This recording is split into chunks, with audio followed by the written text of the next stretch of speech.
Guys, Dean here. What we have today is a damaged Hellcat airplane that was in a crash. I crashed it, and now we're going to see how to repair it. Okay, so we got to first just assess the damage on this thing. It's a foamy RC Hellcat here. Nose cone is disconnected and broken. Split. The bottom of the nose cone is split here. The prop is broken. One blade broke off. The whole motor mount inside is knocked loose and knocked off of the mounting on the fuselage. So that's going to have to be like glued back on. Let's look at this. This feels solid. The motor mount is solid in the fuselage. The battery looks fine. And the rest of the airplane. Okay, so now I'm looking at back here. The wings, did they shift?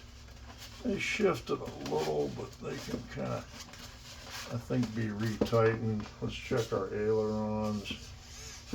Okay. We have to power it up. The back control surfaces look good too. So that's good news. When the control surfaces get broken, then it's kind of a pain to repair. But this repair here doesn't look too bad. I have to try to get the spinner cone off of here. Probably need a couple of sets of pliers to do that.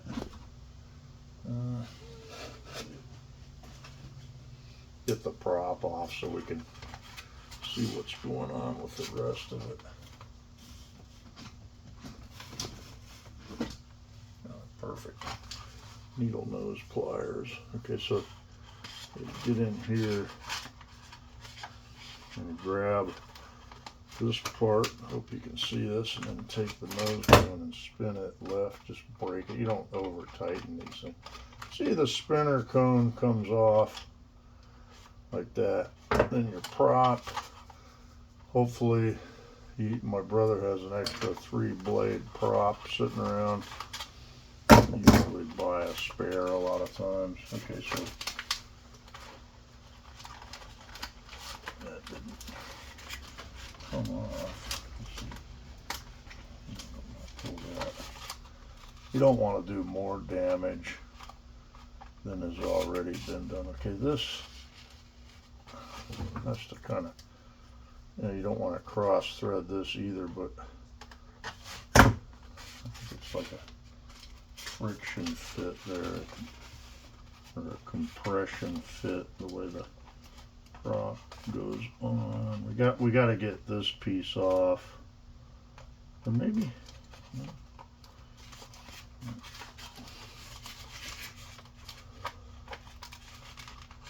the whole thing is, yeah, well, let's try this. Since it is broken already, we have the luxury of doing this. Okay, now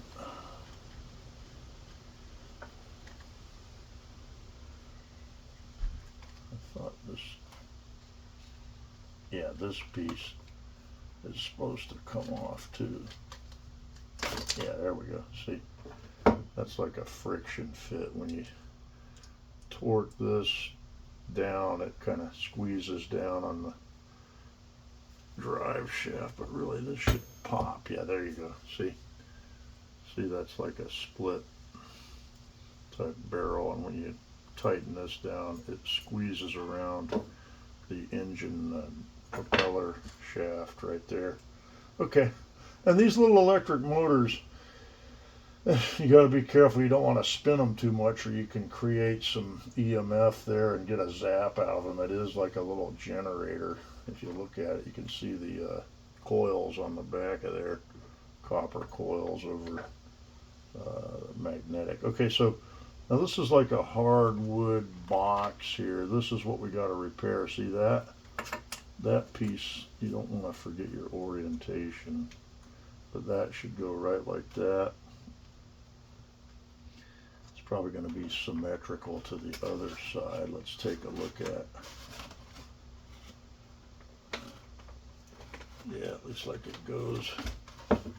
You're going to have to shove these lead wires, break loose your battery from the Velcro and get it out of the way.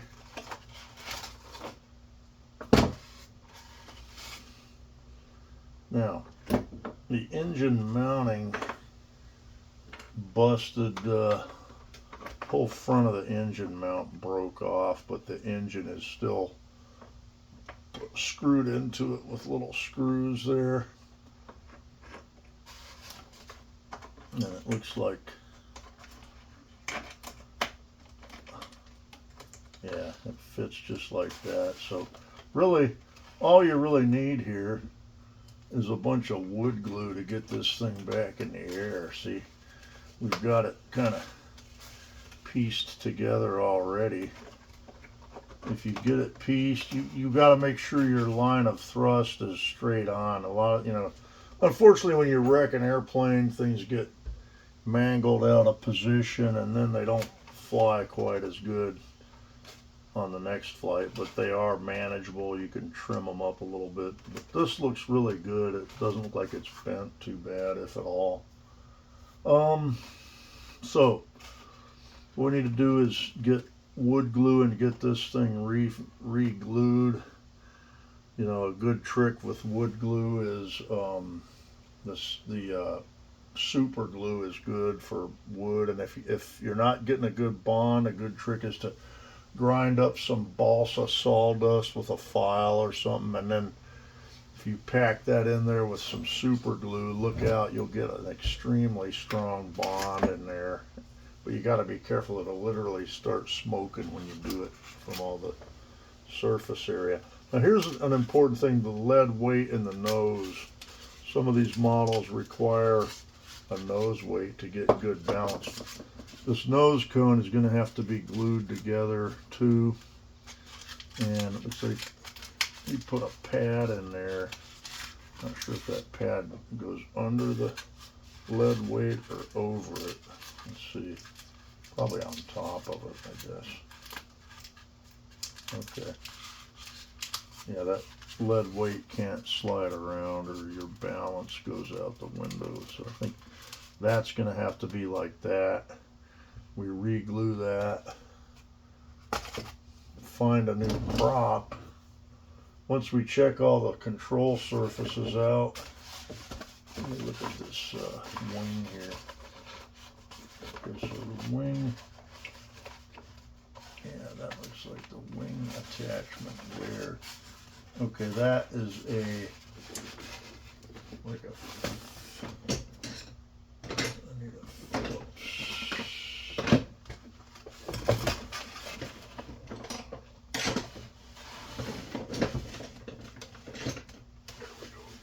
I think. Now, there's like a little, this plastic screw here goes through there and drives into the wing and kind of secures the wing onto the fuselage. Let's pull that out right quick. It's just a Phillips plastic screw. I see a few flakes of plastic coming off, so it looks like it damaged the little eyelet reinforcement ring there when we crashed it, but that's not a critical part. You can refortify that with something else, but you may not even need it. See, there's your plastic screw. Now the wing will pop right off and we can take a look, but remember, you're going to have servo wires coming through from the main control unit that go out to control the aileron servos out there. Okay, so let's just check fit this wing.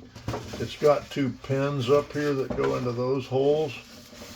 We'll fit those in good, and then see if it kind of seals in good. Yeah, that feels pretty good. Sometimes, like I said, you put together a plane after it's been in a crash and everything's kind of wonky and out of alignment, but this was not a really bad crash. I think we can definitely live with that and fly again good. Fly well. So we can do that. Okay, now let's go ahead and check our control surfaces. I'm going to get a battery here and power this thing up. And then we'll get a radio out here.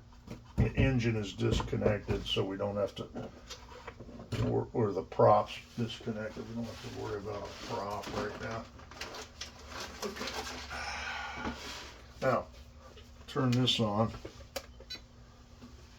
Radio's on. Okay, see the control surfaces popped back to life into the right position there. Now we're going to hold this up so you can see it. See, left aileron should be up. Remember when we're doing a control check on an airplane, if I turn my stick left, your thumb is going to point to the aileron. It should be up. Okay, like this.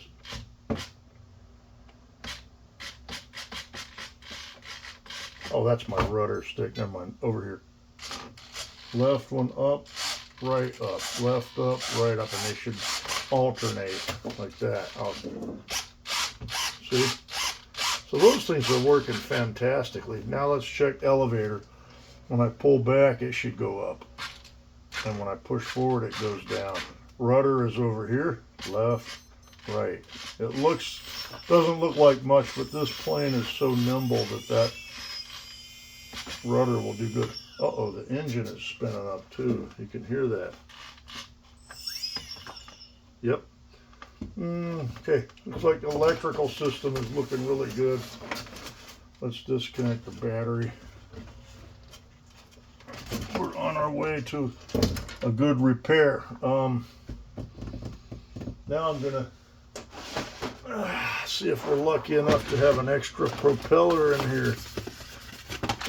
That could be our long pole if we got to go buy a 3-blade propeller.